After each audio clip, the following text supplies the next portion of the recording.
ஐயா பல நேரங்களில் உடம்புல நிறைய விபூதியை பூசிக்குவார். சந்தனம் அவர்லாம் அது பிடிச்சது தானே. அப்போ பூசும்போது என்ன செய்வார், சட்டை எல்லாத்தையும் கழட்டி போட்டுருவார். வேஷ்டி வெட்டி இருந்தால் வேஷ்டியும் கழட்டி போட்டுருவார். கோவணத்தோடு உட்காந்துருப்பார்.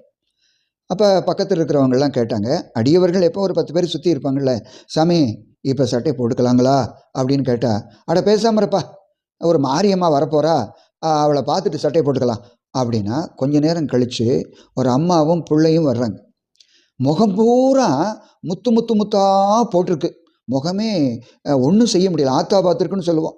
மாரியம்மா மேலே இறங்கி இருக்குது. முத்து முத்தா உடம்பு பூரா முத்தாக இருக்குது.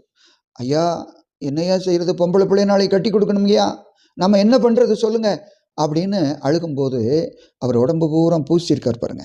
அந்த பூசனதை எடுத்து இதை கொண்டு போய் இந்த பிள்ளைக்கு மேலெல்லாம் பூசு, உடம்பெல்லாம் பூசு, சரியாக போயிடும் அப்படின்னு சொல்லி